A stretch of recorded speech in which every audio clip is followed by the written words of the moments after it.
Information transfer verbal to non verbal, ठीक है। Okay, so we are clear on that one, ठीक है। आपका जो नॉन वर्बल टू वर्बल है या वर्बल टू नॉन वर्बल है, मैं बोल रहा हूँ सबसे इजी राइटिंग स्किल है, उसको किसी भी हाल में छोड़ना नहीं है और उसको एकदम राइटली करना है।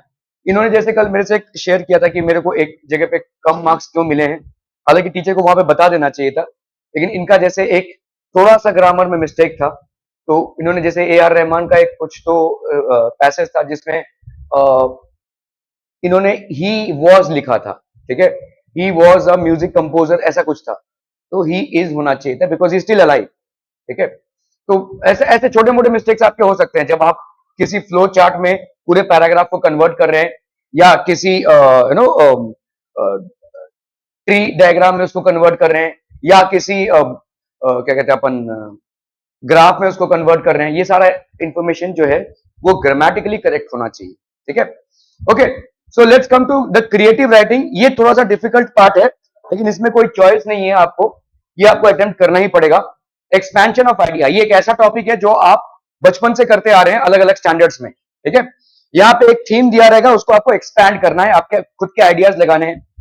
ये मैं बोलूंगा अगर आपका English up to the mark नहीं है और कमजोर है तो ये शायद आपके लिए सबसे डिफिकल्ट टॉपिक लगे। It might turn out to be the most difficult topic for you, ठीक है। लेकिन डिफिकल्ट मान लिया तो डिफिकल्ट रहेगा, अगर आप उसको आसान मानेंगे तो ही उसको कर पाएंगे, करना तो पड़ेगा, ठीक है। ओके, इस टॉपिक को अटेम्प्ट करने से पहले दो तीन चीजें याद रखिएगा। अगर समझ लो जो भी आपका नंबर ऑफ वर्ड्स है 80 to 100 वर्ड्स है, तो बहुत बार मैंने लोगों को देखा है एक लाइन लिखेंगे 1 2 3 4 5, ओके, एक लाइन लिखेंगे फिर 6 7 8 9 10, ऐसे भाई साहब मत कीजिए, ठीक है। आप अपने आप को एक टारगेट दीजिए कि आपका एवरेज नंबर ऑफ वर्ड्स एक लाइन में कितना आता है, 8 10 जो भी है आपके राइटिंग के हिसाब से वो एवरेज नंबर ऑफ वर्ड्स है, तो 80 या 100 वर्ड्स को पूरे करने में कितने लगेंगे, 8 10 लाइन जो भी है। अगर समझ लो भाई साहब आप 10 वर्ड्स पर लाइन जा रहे हैं, तो ऑब्वियसली आपको 80 वर्ड्स अगर लिखना है तो 8 से 10 लाइन आपको लिखना पड़ेगा। तो वैसे ही मार्क कर लीजिए कि भाई साहब 1 2 3 4 ऐसा मेरे को 10 लाइन यहाँ पे लिखना है, ऐसा स्टार्ट में ही मार्क कर लीजिए। तो हर लाइन में हर एक लाइन लिखेंगे और वर्ड्स को गिनते बैठेंगे, फिर दूसरा लाइन लिखेंगे फिर वर्ड्स को गिनते बैठेंगे, इससे आपके आइडियाज भी नहीं आएंगे, टाइम भी जाएगा और फालतू में आप अच्छा मार्क्स भी नहीं ला पाएंगे, ठीक है। So an ideal way is you must be aware, आप अपने राइटिंग को वहां पे ही देख लीजिए कि मेरे एवरेज ऑन एन एवरेज मेरे एक लाइन में कितने वर्ड्स आते हैं। 80 वर्ड का अगर मुझे कुछ लिखना है तो अप्रोक्सीमेटली 8 या 10 लाइन का मेरे राइटिंग के हिसाब से लिखना पड़ेगा, ठीक है। अलग अलग लोगों की अलग अलग राइटिंग होती है और अलग अलग नंबर ऑफ वर्ड्स वो लाते हैं लाइन पे, तो उस हिसाब से आपको देखना पड़ेगा, ठीक है। ओके, तो कोई कोई एग्जामिनर आपका ऐसे काउंट नहीं करेगा, अच्छा ये तो 80 वर्ड नहीं है इसके मार्क्स काटने पड़ेंगे, ऐसा नहीं होगा, ठीक है। हाँ, देखकर ही हमें पता चल जाता है कि भाई साहब 25 वर्ड का लिखा है, 80 वर्ड का रिक्वायरमेंट 25 वर्ड का लिखा, वहीं पे मार्क्स कट जाएंगे वैसे, ठीक है। लेकिन ऐसा कोई बैठकर आपके वर्ड्स काउंट नहीं करने वाला, ठीक है। दूसरी बात भाई साहब, इस चीज को अटेम्प्ट करने के पहले try and think about the theme only in English, ठीक है। सो ये थीम है, जैसे समझ लो expansion of the theme, nature the best teacher, ये आपका एक थीम है, इसको इंग्लिश में ही सोचिए। प्रॉब्लम आपका ये है कि इस थीम के बारे में जब आप मराठी में या हिंदी में सोचेंगे, जो भी आपका मदर टंग है उसमें जब सोचेंगे और उसको कन्वर्ट करेंगे तो हजारों मिस्टेक्स होंगे। एक लैंग्वेज के दूसरे लैंग्वेज के कन्वर्जन में हजारों मिस्टेक्स होंगे। हर एक लैंग्वेज का भाई साहब अपना एक टेंस है। बंगाली में हम बोलते हैं भाई साहब जैसे जॉल खाबे और खबर भी खाबे, ठीक है, दोनों मीन। लेकिन अगर आप हिंदी में जाएंगे तो पानी पीना है और खाना खाना है, ठीक है। अलग अलग भाई साहब टेंस होते हैं, ग्रामर के जो रूल्स है वो अलग अलग लैंग्वेज में अलग अलग है। आप मराठी से या हिंदी से या अपने कोई भी मदर टंग से जब आप उसको इंग्लिश में कन्वर्ट करेंगे तो मिस्टेक्स होंगे ही होंगे। So try and think about the topic in English for that particular time, ठीक है। ओके, सो जैसे यहाँ पे nature is the best teacher, यहाँ पे आप हेडिंग डालेंगे नेचर द बेस्ट टीचर। यहाँ पे आपका कोई फॉर्मेट से कोई लेना देना है नहीं, जो आपको टॉपिक दिया है उसी पे आपको बातें करनी है, उसके बाद आपको लिखना है। Nature is the reason that life came into existence on earth, whether it is calm and composed environment around us that creates ecosystems and supports life, or the innumerable natural disasters that wipe out entire settlements, nature constantly teaches us something new, ठीक है। सो ऐसे आप लिख सकते हैं कि nature gives us the ultimate peace and nature gives us the ultimate diversity of the entire ecosystem, ठीक है। At the same time nature is ruthless as well, ठीक है। Nature will not care about lives, when disasters hit, they hit in massive numbers, ऐसे लिख सकते हैं, ठीक है. The wind teaches us to be constantly on the move and never be stagnant in life, ठीक है. The tree teaches us to stand tall despite the difficulties we face. Water teaches us to adapt to different situations. The soil, despite birthing millions of plants and crops, teaches us the importance of being down to earth. The tidal waves teach us that no matter how high you soar, you will eventually come down. But instead of giving up, you should rise again. Each and every being in nature teaches us crucial life lessons. It is up to us to learn from them because nature is the best teacher. ऐसे अलग अलग चीजें लिख सकते हैं. ऐसा जरूरी नहीं कि आप लिखें कि हमको विंड क्या सिखा रहा है, या what is the tree teaching us. There are many things that you can say. Nature teaches us that everything is phenomenal, everything is changing, ठीक है. Whatever we are holding today will not be ours tomorrow. ऐसे ऐसे बहुत सारे, it is basically very phenomenal, it's always on the move. ऐसे बहुत सारी चीजें आप लिख सकते हैं नेचर के बारे में, ठीक है. क्लियर है भाई साहब. इस तरह से आपको सोचना, तो आपके मेन क्राइटेरिया है कि आपको सोचना पड़ेगा इंग्लिश में, ठीक है. और इंग्लिश में सोचने के बाद ही आप उसको ठीक से लिख पाएंगे. वर्ड काउंटिंग में अपना टाइम मत वेस्ट कीजिए, ठीक है. और अगर आपको लगता है कि भाई आप एक साथ ही ठीक से नहीं लिख पाएंगे, तो कुछ पॉइंट्स लिख लीजिए रफ में. जैसे यहाँ पे nature is the best teacher है, इसको भूल जाओ भाई साहब. समझ लो तुम कुछ लिख रहे हो, तो नेचर के बारे में क्या क्या ऐसे पॉइंट्स हैं, छोटे छोटे पॉइंट्स अलग से रफ में लिख लीजिए, और उसी को भाई साहब एक दो सेंटेंसेस में कन्वर्ट कीजिए. जैसे नेचर के बारे में क्या बोल सकते हैं, what can you say about nature as a teacher, as a teacher, बोलो. all our possessions all our possessions are temporary, ठीक है. हम जितना जो कुछ भी हमारे आजू बाजू है सब टेम्पररी है, क्योंकि नेचर में सब लोग मरने वाले हैं, प्लांट से लेकर एनिमल से लेकर हम, ठीक है. Everything is going to get consume, ठीक है. सबके सब मरने वाले, तो सबके सब कुछ टेम्पररी हो गया ना.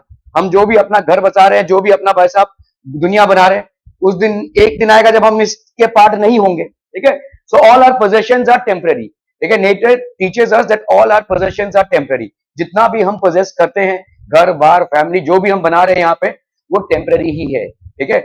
हमारे लिए भी, किसी प्लांट के लिए भी, किसी एनिमल के लिए भी, सब कुछ टेम्पररी है. The entire phase of our lives is in nature in such a way that it is continuously teaching us that everything around us is temporary.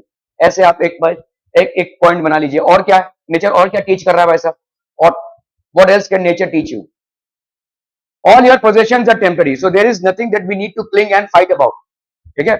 there is nothing. and ऐसे ही मैं एक आपको फिलोसॉफिकल थॉट बोल रहा हूं कि ज्यादा करके, मतलब ये तो मतलब ऑफ ट्रैक कुछ बता रहा हूं मैं आपको, कि ज्यादा करके आप देखोगे ना, जितने भी गांव शहर होते हैं, जो आपकी शमशान भूमि होती है या कब्रिस्तान होता है, वो थोड़ा बाहर होता है ना, क्योंकि उसको हम अपशकुन मानते हैं, है ना, कि जहां पे भी मुर्दा को जलाया जाता है या अंतिम संस्कार किया जाता है, उसको बाहर रखो, ठीक है. ऐसा साइकोलॉजिस्ट लोग बोलते हैं कि इसको अंदर रखना चाहिए, ठीक है. आप जितनी बार शमशान भूमि से जाएंगे या उधर से गुजरेंगे, उतनी बार आपके दिमाग में ये चीज ठनकेगा कि जितना भी उपद्रव मचा लो, अंत में आना यहीं पे है, ठीक है. सो मतलब हमारे अंदर जो जेलसी है, अरे यार उसके पास इतना बड़ा गाड़ी है, उसके पास इतना बड़ा प्रॉपर्टी है, जो भी है, ठीक है.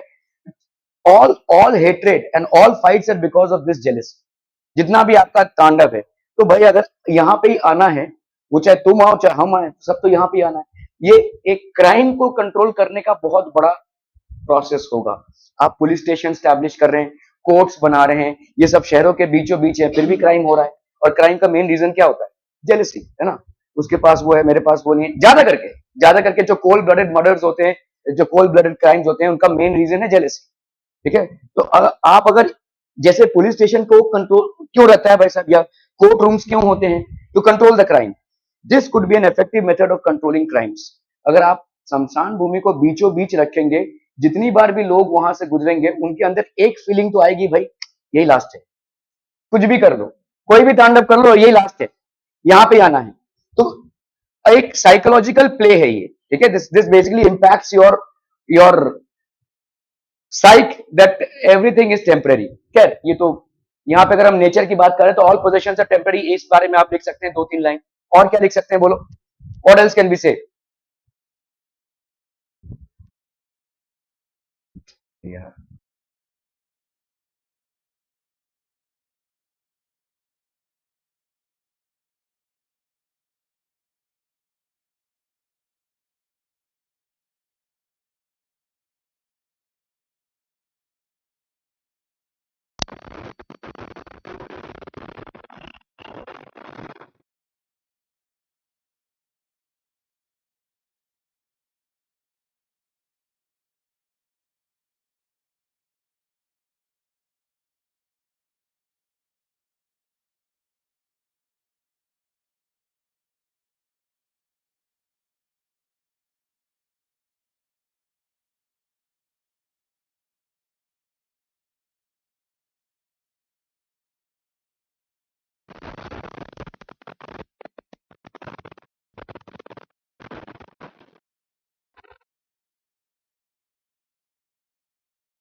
Okay, so this is what we can write. All our possessions are temporary. What else can we write? और क्या नेचर सिखाता है भाई साहब? To be peaceful, to be calm. ठीक है, नेचर हमेशा पीसफुल और काम, ये एक नेचर आपका रहता है. Okay, so these are things that can be there. Okay, चलिए भाई साहब, यहाँ पे आपका नेचर द बेस्ट टीचर है, ये तो वही हो गया भाई साहब.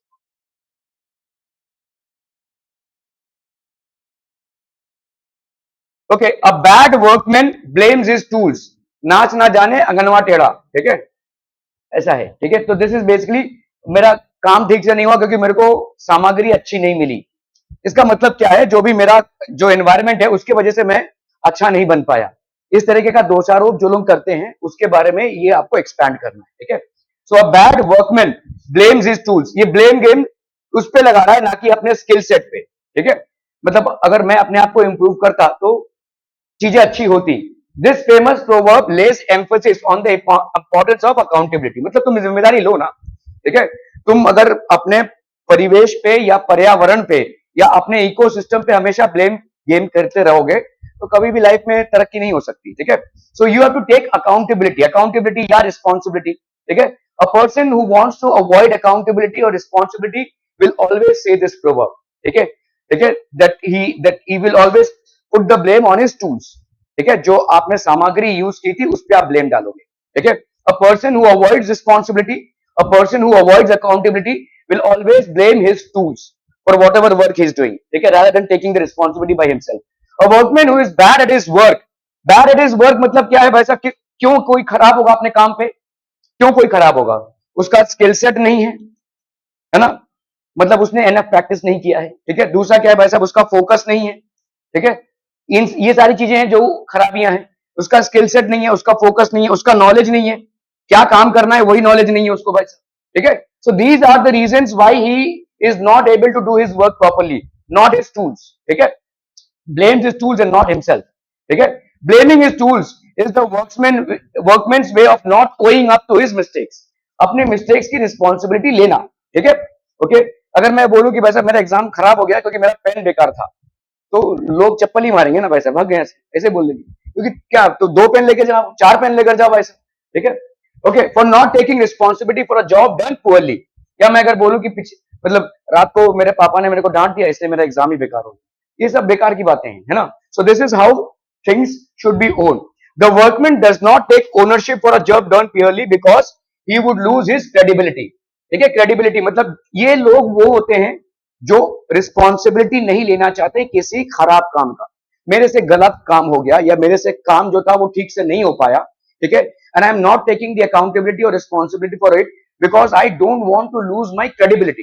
ठीक है, लोग मुझे बुरा ना बोले, उन टूल्स को खराब बोले, लेकिन लोगों को भी समझ में आता है. ठीक है, blaming everything and everyone but himself, citing excuses, pointing fingers are the ways the workman tries to cover for his incompetence. This proverb is suitable for people who lack certain skills, sets or qualities, and instead of improving themselves they make excuses by blaming their product और performance on external factors. ठीक है, तो आप यहां से start कर सकते हैं. जैसे समझ लो आपका ये दिया हुआ है, अ bad workman blames his tools. इसको आप स्टार्ट कैसे करेंगे? जैसे मैंने आपको बोला, चलो ये तो आपका था. ठीक है, आप स्टार्ट कैसे करेंगे? आप यहां पे ऐसे स्टार्ट कर सकते हैं. This proverb correlates This proverb correlates to people who avoid accountability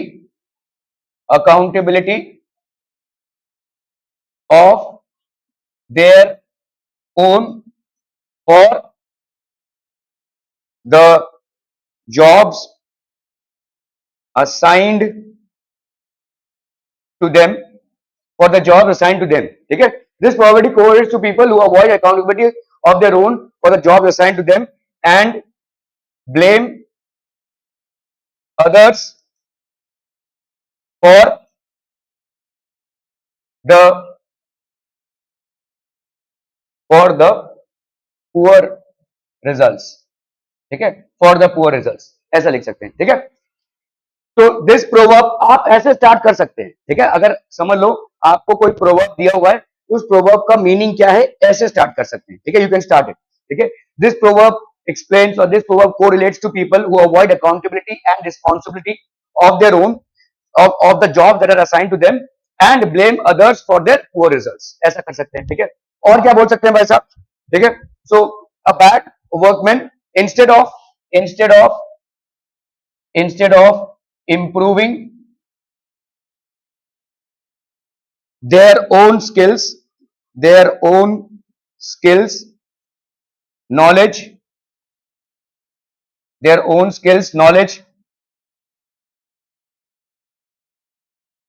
and their own skill sets, knowledge and focus, they play the blame game on others.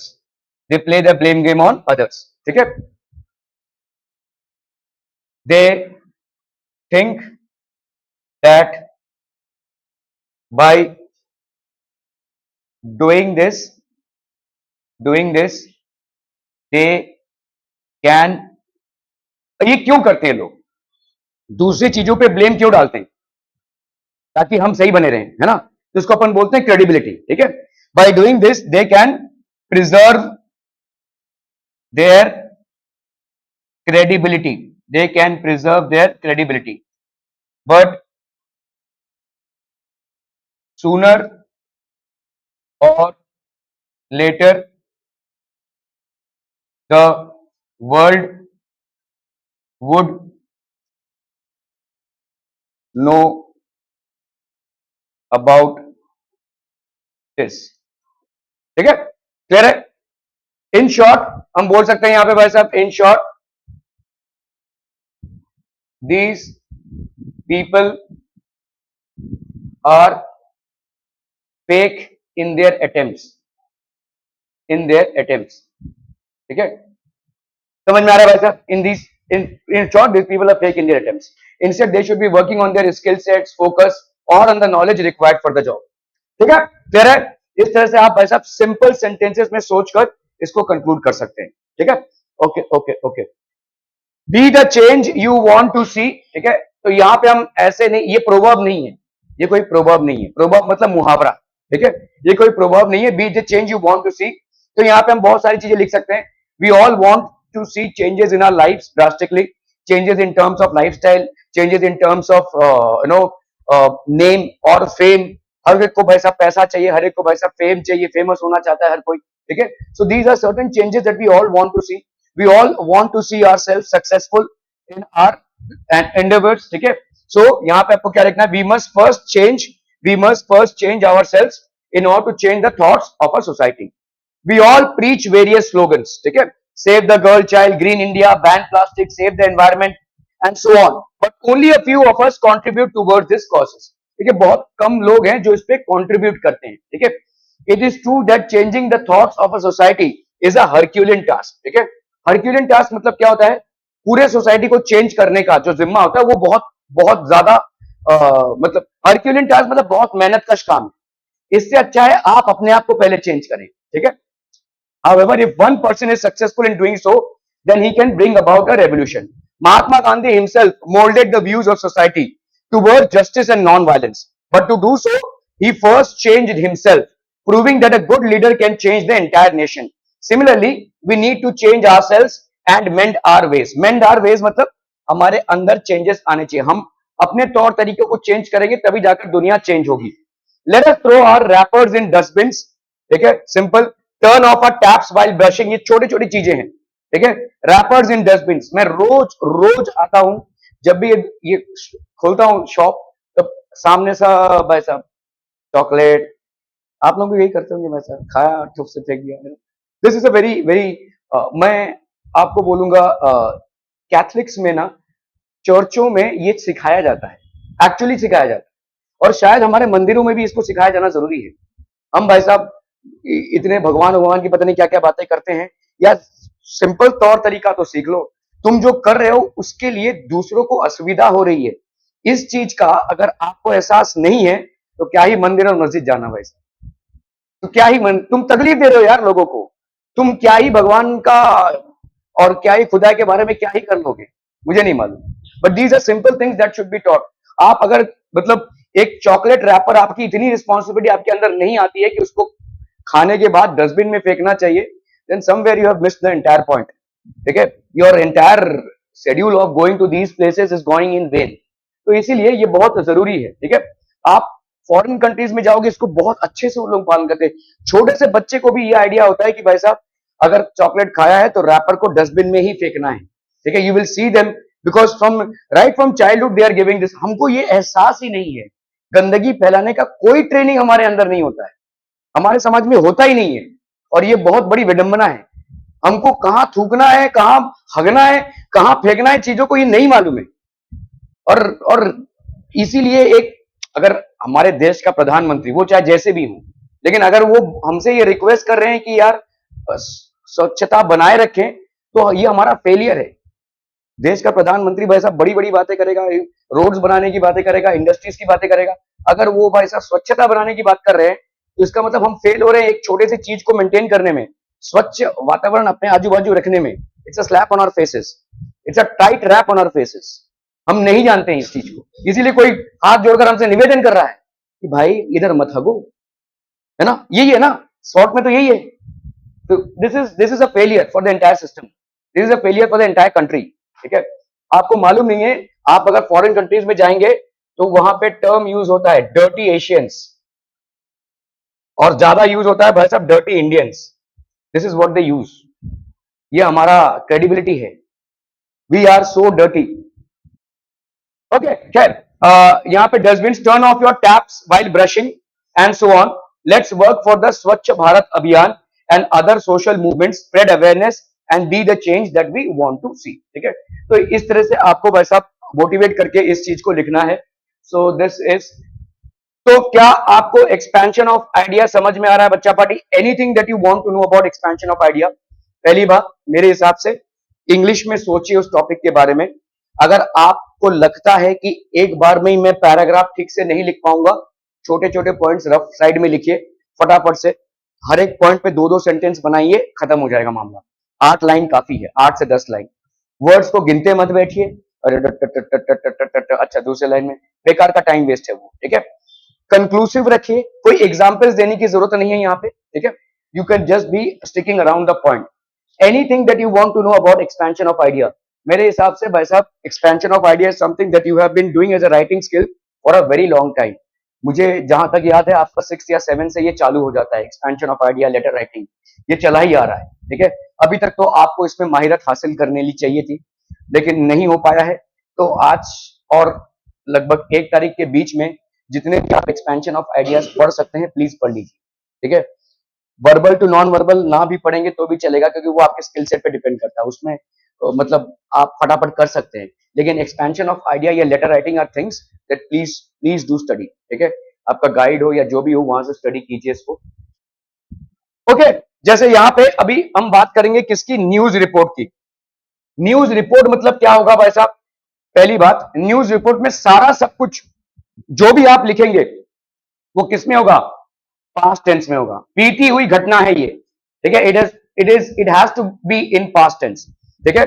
दूसरा, जैसे किसी घटना का आंखों देखा हाल आप प्रस्तुत करते हैं वैसा ही है, कोई आपका पर्सनल जजमेंट नहीं होगा, ठीक है। इसने उसको मारा, ये बहुत गलत है, ऐसा नहीं होना चाहिए, ये सब नहीं बनना है, ठीक है।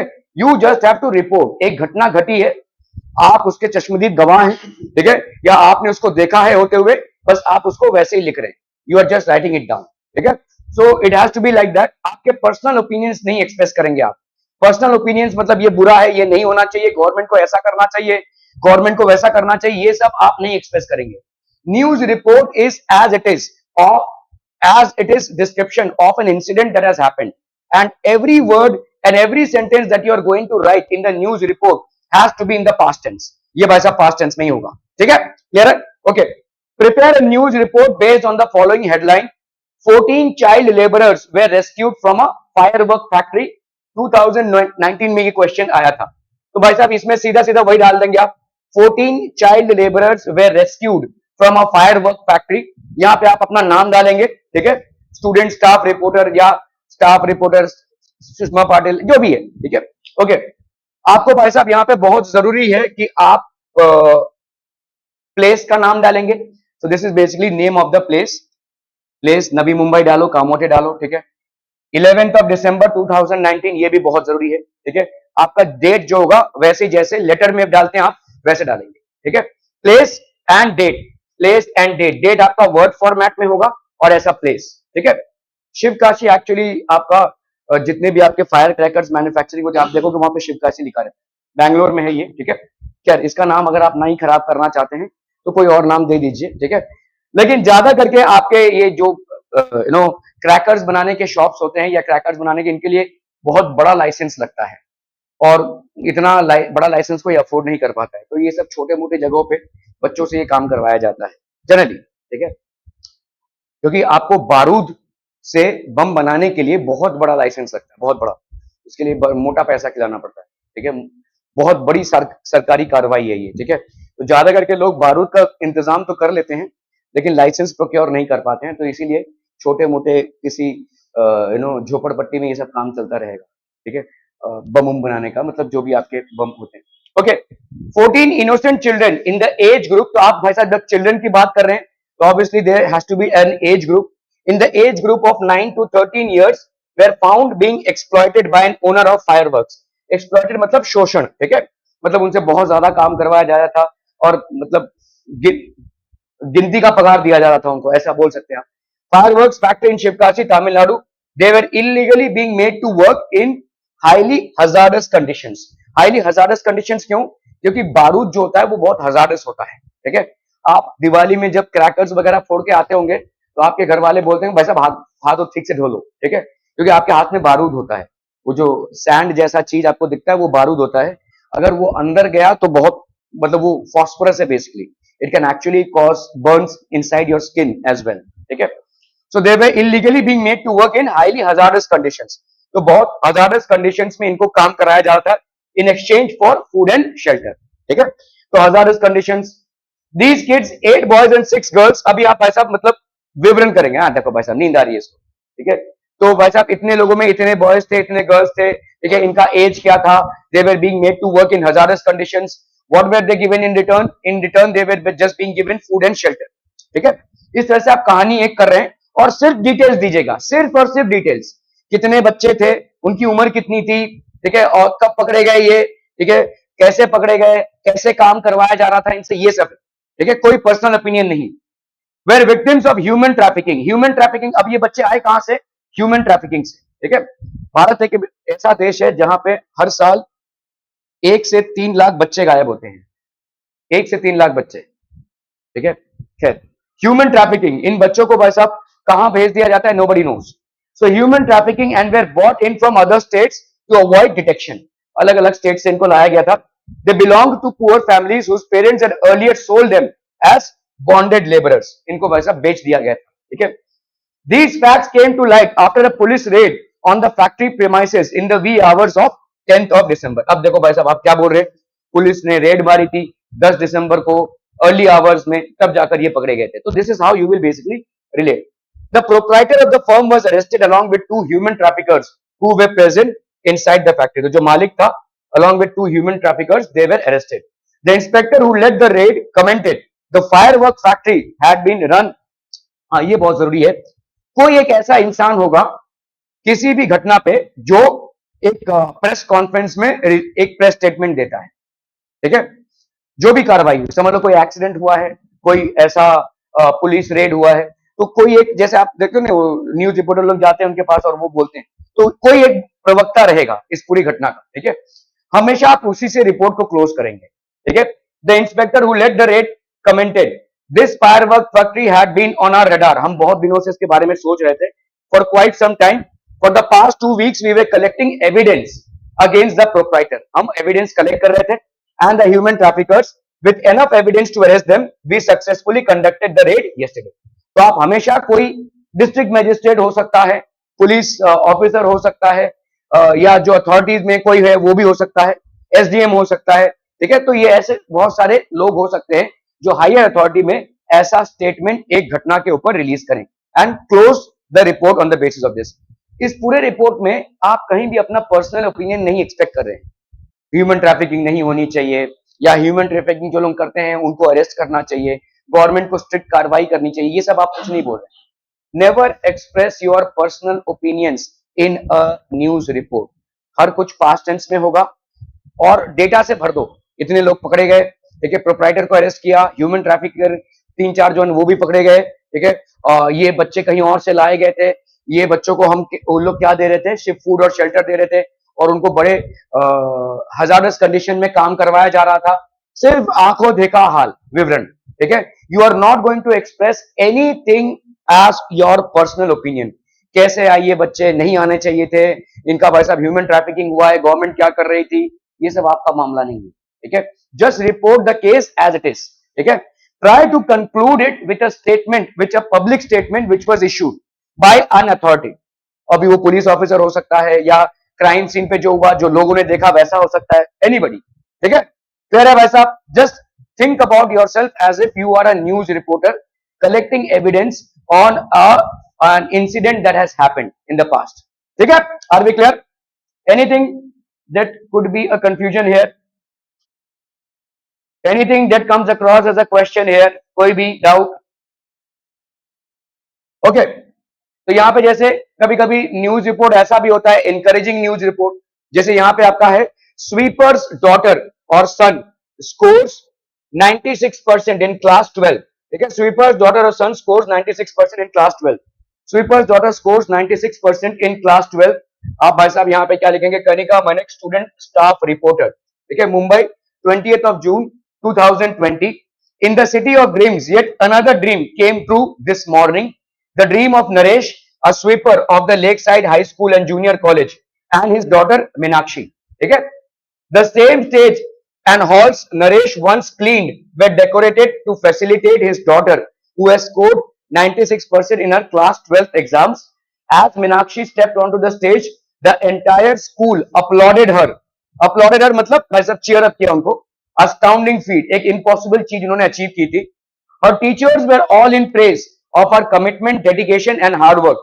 As he was asked to address the crowd, किसको भाई साहब, नरेश को, a teary-eyed Naresh could not stop thanking the school's trust for financially supporting the dreams of his daughter। Meenakshi vowed to return back to the school one day as a teacher and help others like her realize and fulfill their dreams। ठीक है, so this is how you will basically conclude। नींद आ रही है तेरे को, test दे रहा है, हाँ, ठीक है। This is how you basically will be concluding. तो आपका जरूरी है हेडिंग, उसके बाद भाई साहब कौन लिख रहा है, उसके बाद place and date, and then you will start. ठीक है, क्लियर है?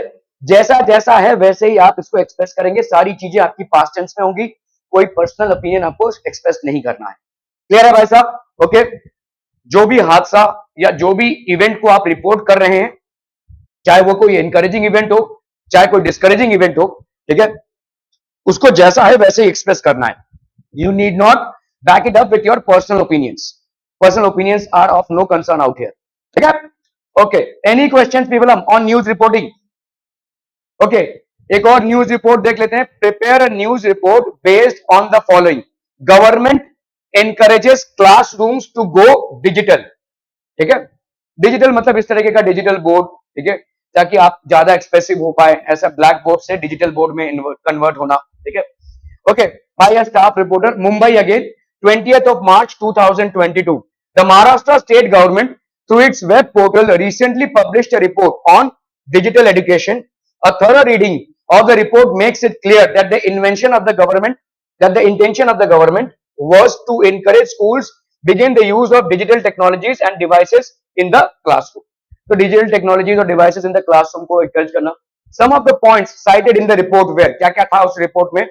In terms of hardware, around 70% of schools did not have projectors or cameras in their classrooms. तो ना ही projectors थे और ना ही cameras थे, ठीक है?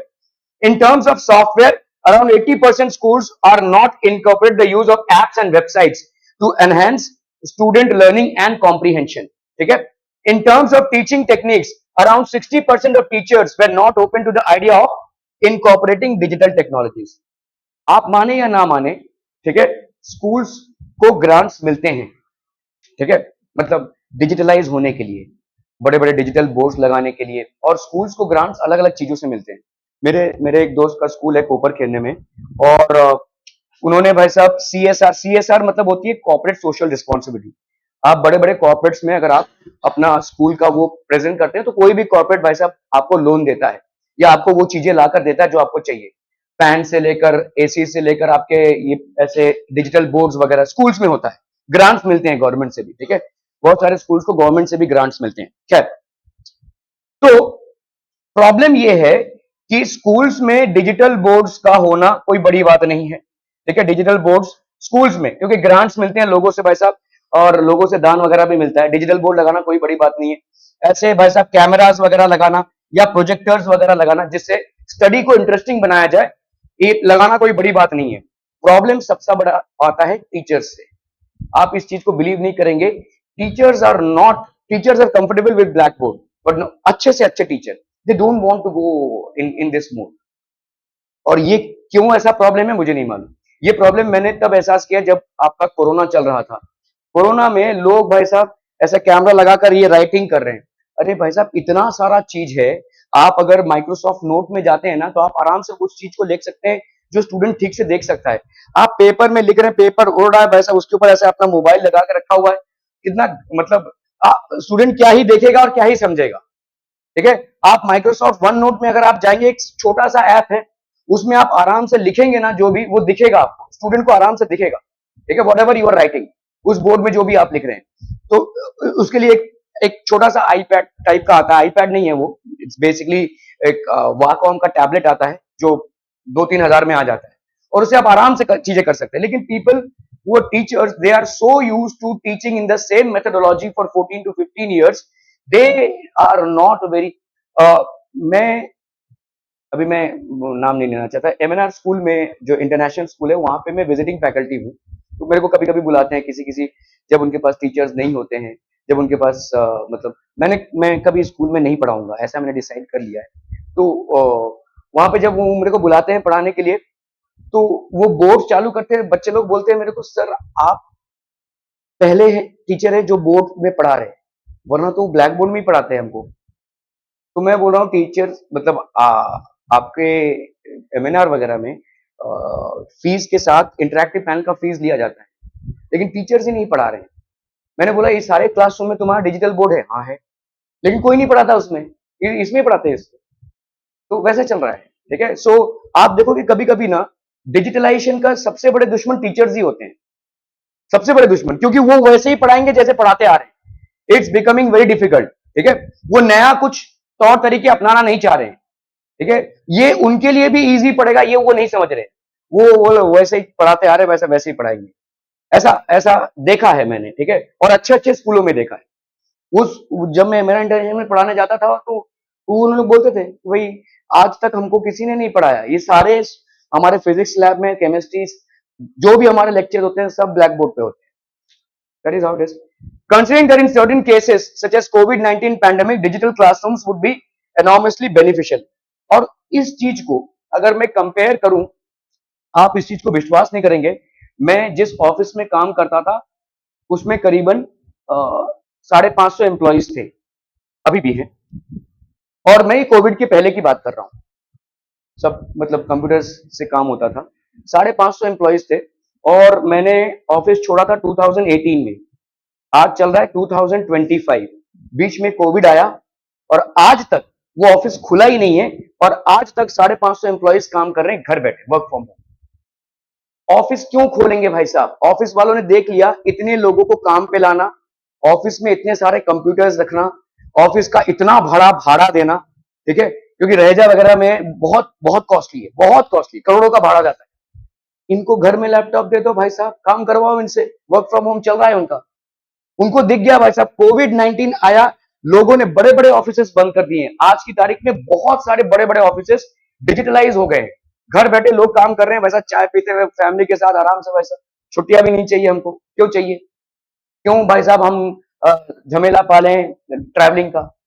तो आज आज की तारीख में भी वो 550 से 600 एम्प्लॉयज घर बैठे काम कर रहे हैं, जबकि कोविड तो बहुत पहले खत्म हो गया है। ऑफिस वाले उनको ऑफिस बुला ही नहीं रहे, नहीं चाहिए, हमारा खर्चा बढ़ेगा, तो इतना बड़ा भाड़ा कौन देगा, तुम घर बैठे काम करो ना यार, खत्म बात, ठीक है। और आज की तारीख में भाई साहब, तो दिस इज, तो आप देखो पूरा एक सिनेरियो चेंज हो गया है, पूरा एक इकोसिस्टम चेंज हो गया है। लेकिन प्रॉब्लम ये है कि teachers are not ready to incorporate the changes. ये स्कूल मैनेजमेंट के लिए एक बहुत बड़ा चैलेंज है, they are not ready to incorporate changes, ठीक है। वो भाई साहब ने डिजिटल बोर्ड में कहां पढ़ाएंगे, हम उसमें अच्छा पढ़ाते हैं। अरे अच्छा पढ़ाते होगे भाई साहब, but try and adopt some new techniques and ways, ठीक है। क्या, तो ये सारी चीजें, digital classrooms would be enormously beneficial as well. The sole solution, it is high time the major changes are made in the current scenario. तो major changes आए current scenario में, ये एक high time है, ठीक है। क्लियर है? Are we understanding what we need to write on this? ठीक है। तो आपको यहाँ पे government encourages classrooms to go digital। यहाँ पे आपने कैसे इस चीज को प्रस्तुत किया कि गवर्नमेंट ने कोई जैसे जीआर रिलीज किया है, या गवर्नमेंट ने भाई साहब कोई एक रिपोर्ट रिलीज की है जिसमें उन्होंने पॉइंट आउट किया है कि कैसे by going digital it's going to help the schools, ठीक है। By going on a digital mode it's going to help the schools and the students as well, ठीक है। आप यहाँ पे बहुत सारा कुछ लिख सकते हैं। By going digital it's not only going to help the students, it's also going to help the teachers, it's also going to help the school management as well, ठीक है। क्लियर है? Are we clear on this one people? Any questions, doubts, anything, any questions और any doubts in writing a news people? Okay, इसके बाद आते हैं हम उस चीज पे जो आप बहुत अच्छे से कर लेते हैं, और वो है कहानी बनाना, है ना। लिख नहीं पाते, बस ये प्रॉब्लम है, बाकी आप कहानी अच्छा बना लेते हैं, है ना, हम सब। Okay, so develop a story in 80 to 100 words with the following, give a suitable title. कभी कभी आपका देखो स्टोरी जो होता है वो टाइटल के साथ आता है, और कभी कभी ऐसा ही कुछ एक सिंगल लाइन दिया रहेगा और एंडिंग लाइन दिया रहेगा। कभी कभी आपको स्टार्टिंग लाइन दिया रहेगा, यहाँ पे स्टार्टिंग लाइन दिया है और ऐसे डैश दिया रहेगा। So there are different ways in which you might be asked to write a story, ठीक है। स्टोरी में पॉइंट पे स्टिक कीजिए, ठीक है। अभी राम की बात कर रहे हैं तो आप रहीम की बात मत करने लग जाइए, ठीक है। या भाई साहब अगर समझ लो किसी गांव की बात कर रहे हैं तो भाई साहब दुबई मत पहुंच जाइए, ठीक है। जहां पे हैं उसी पे, और ज्यादा इधर उधर की बातें मत कीजिए, ठीक है। एक पर्पसफुल रखिए। जरूरी नहीं है कि आपके स्टोरी में कोई मॉरल हो, लेकिन अगर आप स्टोरी कोई मकसद से लिख पाए तो अच्छा है, ठीक है। ओके, और कभी भी स्टोरी को ऐसा नहीं कंक्लूड करना है, मैंने बहुत बार देखा है। So the moral of the story is, तुम कौन हो भाई साहब मॉरल बोलने वाले? तुम अपना काम कहानी लिख के छोड़ दो, जो पढ़े लिखे हैं वो अपना मॉरल समझ जाएंगे, ठीक है। नेवर एवर एंड कि हाँ मान लें ये स्टोरी आपको बताई, इसका मकसद ये है, तुम कौन हो भाई साहब? Never never ever and the story writing like this, ठीक है। So the moral of the story is that we should not steal, we should never lie, ये सब भाई साहब नहीं बोलना है, ठीक है। नेवर एवर डू दिस, ठीक है। ओके, तो जैसे यहाँ पे आपका, and that's how he got inspired to avoid the use of plastic. तो यहाँ पे आपको ले देकर समझ में आ रहा है कि कोई इंस्पिरेशन है, किसी इंसान को कोई इंस्पिरेशन मिला है कि वो प्लास्टिक यूज को अवॉइड करे, ठीक है।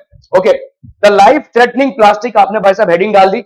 Anant was walking home when he noticed a dog lying on the street, gasping for breath. It had a plastic bag choking its throat.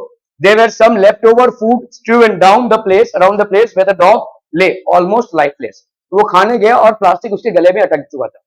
The plastic bag must have entangled around its gullet while it was trying to eat the discarded food. Anant risked his hand to pull out the bag and also pour some water into the dog's mouth before it regained consciousness and limped away. This incident disturbed Anand a lot, and that's how he got inspired to avoid the use of plastic.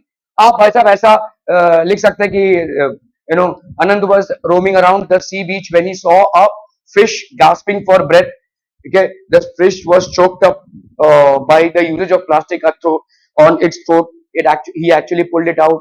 ऐसा भी आप लिख सकते हैं, ठीक है. सो एक event ऐसा जिसमें वो इंस्पायर होता है to avoid the usages of plastic. Clear है भाई साहब? ओके.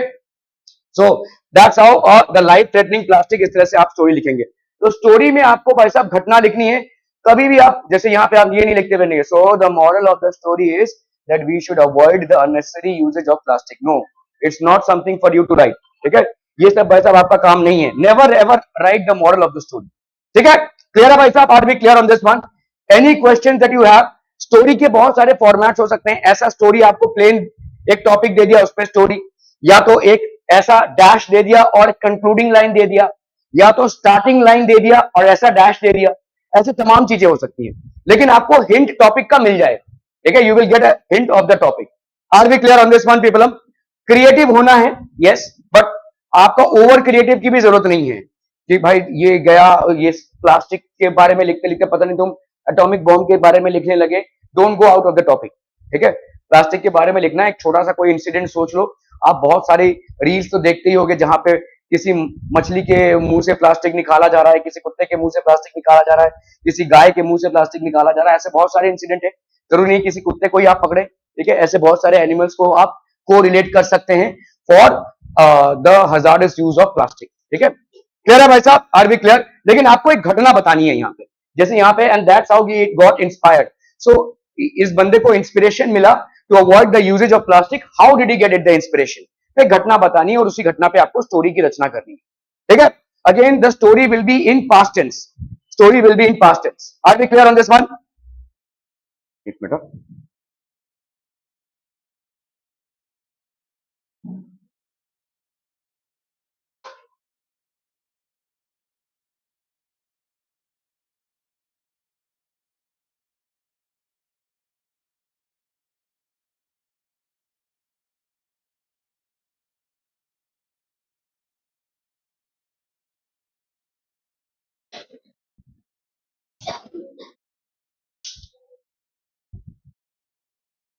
ये पास कर दीजिए.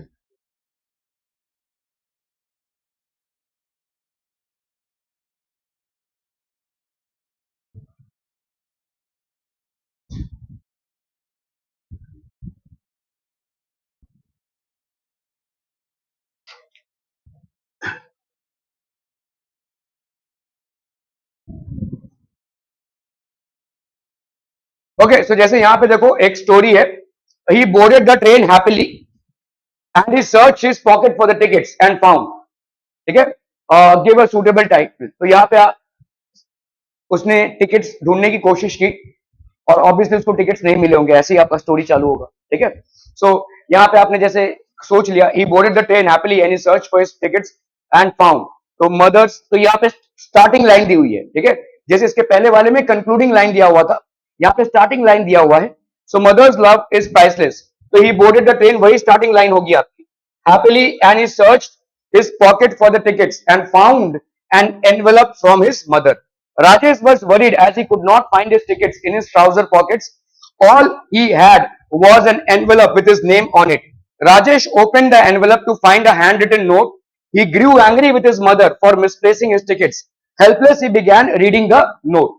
His mother wrote about how she would miss him as he was traveling miles away from home. Rajesh's mind suddenly wavered back to the TC who was approaching him. Worried, he read the last lines of the letter. I have booked you a first class ticket of your journey so that you don't have to worry while traveling alone at night. Love, Ma.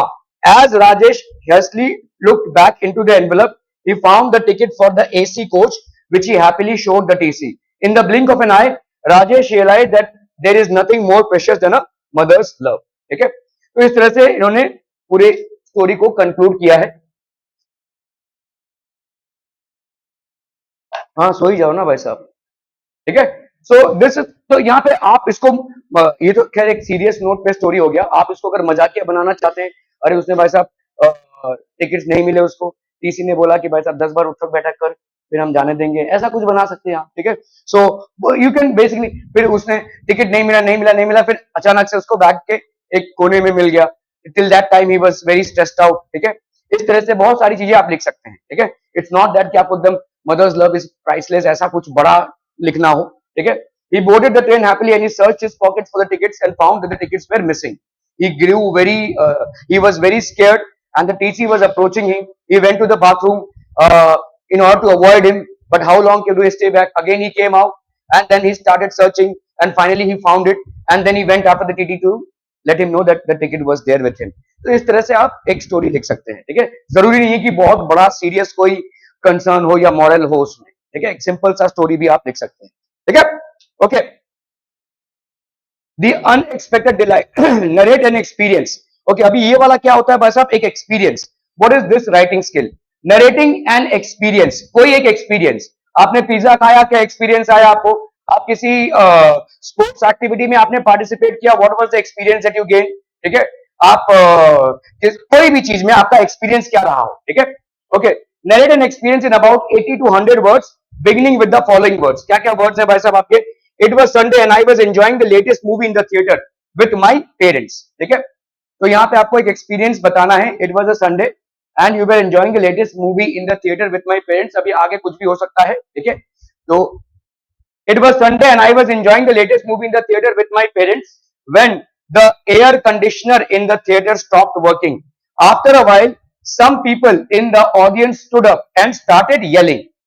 There was chaos and the screening of the movie stopped. The manager himself walked in to apologize and explained that it was the failure of the air conditioners and the generator which had led to the inconvenience. The management sorted the issue in half an hour and as a courtesy, they even offered everyone free popcorn during the interval. It was an unexpected and delicious delight. ठीक है, ऐसा आप लिख सकते हैं यहाँ पे, ठीक है। It was Sunday and I was enjoying the latest movie in the theater with my parents when और भी कुछ भी लिख सकते हैं। When all of a sudden the popcorn that I was eating felt on my neighbor and he started yelling, ठीक है।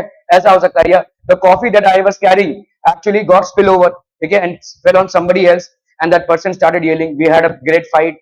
Then the management came and actually made us sit at different seats so that we do not disturb each other. ऐसा कुछ, ठीक है। कोई भी आप ऐसा स्टोरी लिख सकते हैं। जरूरी नहीं कि आपका बहुत स्ट्रॉन्ग मोरल हो। एक घटना को आपको विवरण देना है और क्लोज करना है, ठीक है। Okay, so again narrating an experience, एक छोटा सा घटना है जिसको आपको एक्सपीरियंस को बताना है, ठीक है। एक स्टोरी की तरह ही है ये। Dash I promise myself to work hard in order to achieve success. तो कोई एक घटना घटी हुई होगी और मैं प्रॉमिस करता हूं कि मैं अगली बार से वर्क हार्ड करूंगा। तो आपका जो एग्जाम चल रहा है वैसे सब ग्रुप अप कर रहे हो, ठीक है, तो उसमें ही आप लिख सकते हो। यहाँ पे क्या है देखो, my most embarrassing experience, it was my preliminary examination and I had studied nothing as usual, ठीक है। I scribbled something on my answer sheet but everything was meaningless, ठीक है। जैसे कुछ लोग करते हैं वैसा, क्वेश्चन लिख रहे हैं वैसा, पता नहीं कहाँ क्वेश्चन लिखे जा रहे हैं, ओके। जस्ट आंसर शीट भरना है, इसके लिए क्वेश्चन लिखे जा रहे हैं। एक बंदा है जो एक पेज लिखता है और उसको भाई साहब 20/40 मिल रहा है, और एक बंदा है जो भाई साहब 5 पेज लिख चुका है, उसको 5 नंबर भी नहीं मिल रहा है। क्यों? क्योंकि उसने से क्वेश्चन लिखे। It makes no sense, ठीक है। Okay, so it was my preliminary examination and I studied nothing. I scribbled something on my answer sheet, but everything was meaningless. Half of my answer sheet was blank. Soon we were shown our paper in the classroom. I had secured the lowest marks, ठीक है। I was a class topper for a few years ago. आपको मैं बोलूं सबसे बड़ा use इस interactive panel का क्या होगा, ये तो मैं पढ़ाया जा रहा हूं भाई साहब, पता नहीं आपके दिमाग में कितना ही जा रहा है कितना नहीं जा रहा है। आपके इस आंसर शीट को स्कैन करके यहां पे दिखाया जाएगा, है ना। ये जितना आपको सिखाएगा ना, और कोई चीज नहीं सिखा सकता। मैंने ये एक्सपेरिमेंट किया था जब मैं कोविड में पढ़ा रहा था, तो मेरे पीसी में उसको स्कैन करके मैंने सबके सामने, पेरेंट्स के सामने भी दिखाया। ये चीज हम यहाँ पे भी कर सकते हैं, ठीक है। इससे आपको सबसे ज्यादा सीख मिलेगा कि आपने किया क्या। जब देखो आप क्या लिख रहे हैं, मैंने चेक किया, खत्म हो गया बात, ठीक है। आपके पेरेंट्स तक शायद बात पहुंचे या ना पहुंचे, लेकिन जब सामूहिक तरीके से आपने क्या लिखा है और आपने क्या गधापन किया है, जब वो मतलब प्रकाशित होता है ना, then it hurts you the most, ठीक है। Although it is very embarrassing but that's when it will hurt you the most. शायद आप सुधर जाए, ठीक है, ये मेरा मानना है। तो I scribbled something on my answer sheet and was very meaningless. Half of my answer sheet was blank, ठीक है। सून वी वर शोन, मैंने तो यहां तक किया था कोविड में कि अभी कोविड में मैं क्वेश्चन पेपर दे रहा हूँ, ये तो भाई साहब गूगल में लगाकर आराम से आंसर लिख रहे हैं और मेरे को सबमिट कर रहे हैं, मुझे समझ में आ रहा है। तो मैंने देखा कि एक 10th स्टैंडर्ड का स्टूडेंट एक 10th स्टैंडर्ड के क्वेश्चन में जो आंसर लिख रहा है वो एक्चुअली 11th या 12th में पढ़ाया जाता है। तो मैंने सोचा यार इसको कैसे मालूम, ठीक है। फिर मैं देखा भाई साहब वही चीज मैंने गूगल में टाइप किया तो वो आंसर आ गया। तो मैंने पूरा अपना डेटा रखा था, मतलब पेरेंट्स को आंसर शीट दिखाया, गूगल में क्या आंसर है वो दिखाया, और वो ये भी बोला कि इस बच्चे ने अभी तक ये सीखा ही नहीं है, ये 11th में जाकर इस चीज को सीखेगा, क्योंकि मैं 11th 12th पढ़ाता हूं तो मैं जानता हूं। और हमने फिर दिखाया कि मैप किया इसको कि ये क्या चल रहा है। और अगर आप अपने बच्चों को मोबाइल दे रहे हो जब वो आंसर्स लिख रहे हैं इस टाइम पे, तो क्या फायदा है, ठीक है। So these are things that happen. I scribbled something on my answer sheet. Okay, I had secured the lowest marks. I was a class topper for a few years ago. I was ashamed and decided to lie my parents about my marks. As soon as I reached home, I sat on the table to study. I didn't even go out to play. My dad was very happy to see me studying sincerely. My parents asked me about my marks. I lied and told them that I scored full marks. My dad was very proud. He walked with pride on the open day, but his pride was short-lived. After seeing my report card, he gave me a stern look and didn't speak to me until we got home. I felt ashamed and embarrassed. When we got home, I apologized to my parents. I assured them that I would never lie to them again, and I promised myself to work hard in order to achieve success. ठीक है? So ये इस तरीके का कोई भी आप एक मनगढ़ंत घटना बनाकर उसको एज एन एक्सपीरियंस शेयर कर सकते हैं। This is called narrating an experience, very close to actually writing a story. ठीक है, यहाँ पे आप एक एक्सपीरियंस को अपने इमोशंस के साथ पूरा जिक्र कर रहे हैं। ठीक है, स्टोरी और एक्सपीरियंस, नरेटिंग एंड एक्सपीरियंस, इसमें क्या डिफरेंस है? What is the difference? What is the difference between writing a story and narrating an experience? Story जो है जरूरी नहीं कि आपके साथ घट रही हो, जो घटना है जिस बारे में आप स्टोरी लिख रहे हो जरूरी नहीं कि वो घटना आपके साथ घट रही हो या आप पे कोई इंपैक्ट छोड़ रही हो। ठीक है, story is just a story, it can be about any Ram and Shyam, ठीक है, और it can be involving you as well. ठीक है, यहां पे आपके साथ कोई घटना घटित हो रही है या किसी दूसरे के साथ कोई घटना घटित हो रही है, उसको अपन स्टोरी बोलते हैं। नरेटिंग एन एक्सपीरियंस, ये एक्सपीरियंस आपके साथ हो रहा है, जो भी घटना है उसका आप पे एक इम्प्रिंट रह रहा है, that is called narrating an experience. मतलब जब भी आप नरेटिंग एन एक्सपीरियंस लिख रहे हैं तब उसमें आपको अपना एक्सपीरियंस उस घटना से शेयर करना पड़ेगा, वो आपके साथ हो रहा है, जो भी हो रहा है वो आपके साथ हो रहा है, उसमें आप इन्वॉल्व हैं, अच्छा या बुरा जो भी है उसके लिए आप जिम्मेदार हो या ना हो, लेकिन आप उसमें इन्वॉल्व हैं। So it's an experience that is passing through you, which you are basically putting it down on paper. Are we understanding this people? Story में जरूरी नहीं कि आप इन्वॉल्व हो, क्या हो सकता है आप इन्वॉल्व हो, लेकिन नरेटिंग इन एक्सपीरियंस में आपको इन्वॉल्व होना ही पड़ेगा, you have to be involve there. Are we clear on this one people? हम ठीक है, okay. So narrating in experience, narrating मतलब आप नरेट कर रहे हैं एक एक्सपीरियंस, एक घटना जो आपके साथ घटित हो रही है। ठीक है, okay, narrating an experience, narrate an experience in about 80 to 100 words with the following ending, give it a suitable title।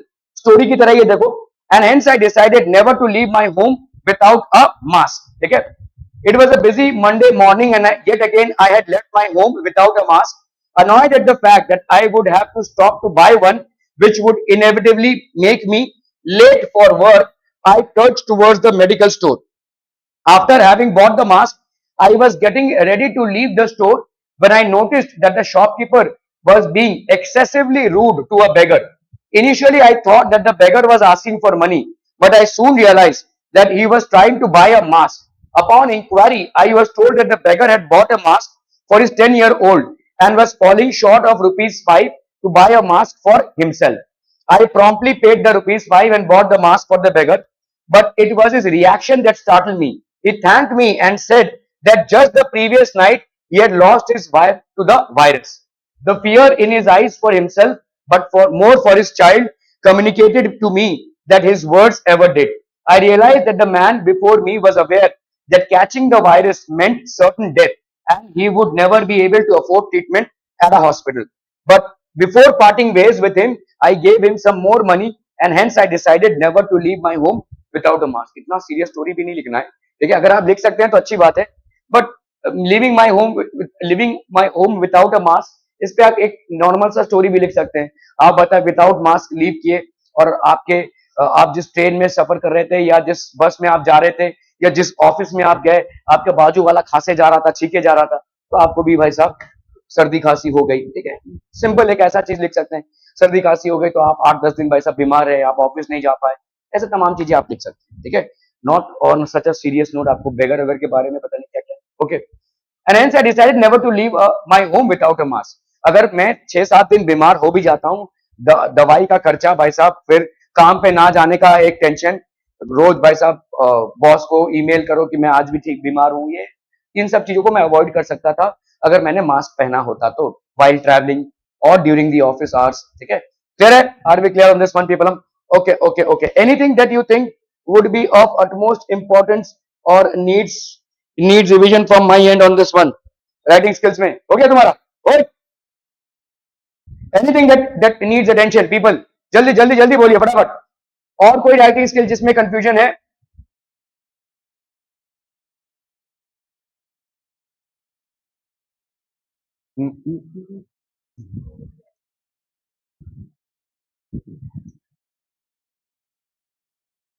View counter view कराया था क्या मैंने? नहीं ना? ओके चलिए करा देते हैं इसको। ये भी एक इजी टॉपिक है, व्यू एंड काउंटर व्यू, ठीक है। आपको एक व्यू दिया जाएगा, उसके काउंटर व्यू पे बोलना है या काउंटर व्यू दिया, ठीक है। So basically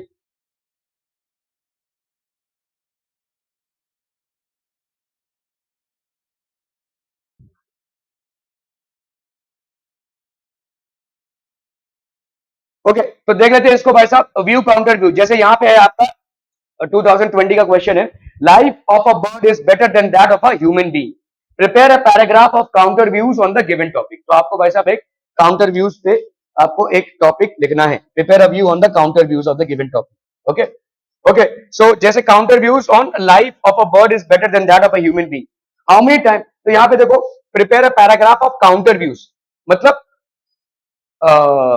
pro and con, मतलब अगेंस्ट में बोलना है आप, ठीक है। Tension free life, no studies, free to do anything, no bondages, no parental control. How many times have you sat watching a bird and wondered how wonderful life it is? Each one of us has at some point believe that we would be free if we could fly like a bird, ठीक है। ये हो गया, आपने पहले express कर दिया कि जो आपका व्यू है। अभी काउंटर व्यू में आप बोलेंगे, ठीक है। काउंटर व्यू मतलब अगेंस्ट में, ठीक है। Tension free life, but when you think over that idea you realize the comfort of human life, every morning a bird has to set out searching for free. आप जैसे बोलेंगे यहाँ पे tension free life है, ठीक है।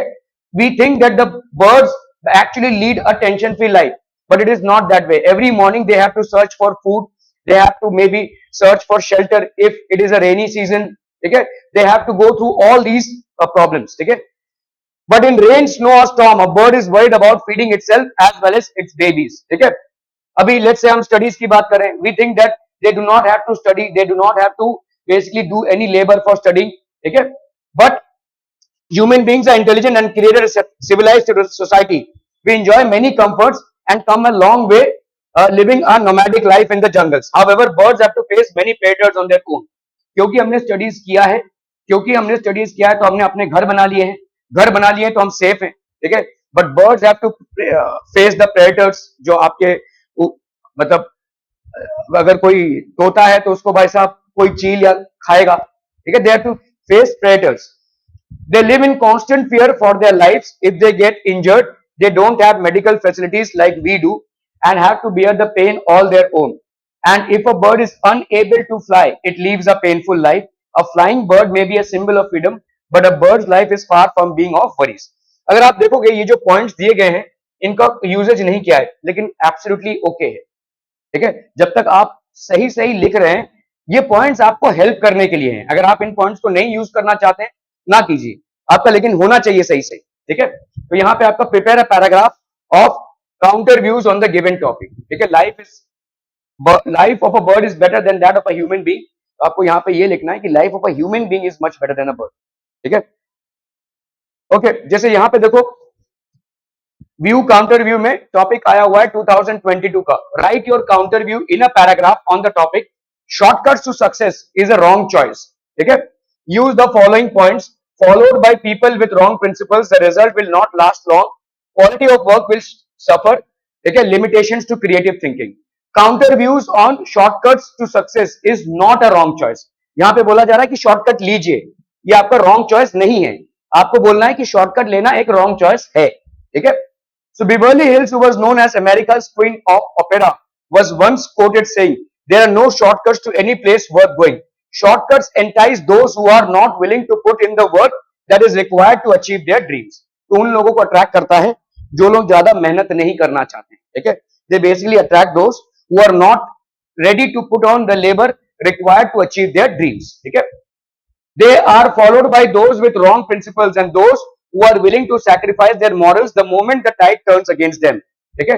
अगर भाई साहब कुछ भी हो गया तो फटाक से अल्टी पल्टी हो जाएंगे। Initially, they may receive success, praise, and admiration of their peers, but this success is always temporary. And when the curtain is pulled on their career, their downfall would be witnessed by the same number of eyes that sought their meteoric rise. तो जिस तरह से भाई साहब वो ऊपर गए थे, जब डाउनफॉल होगा तो वही लोग भाई साहब उनको कंडेम भी करेंगे। Another aspect of taking shortcuts is that the quality of work would suffer.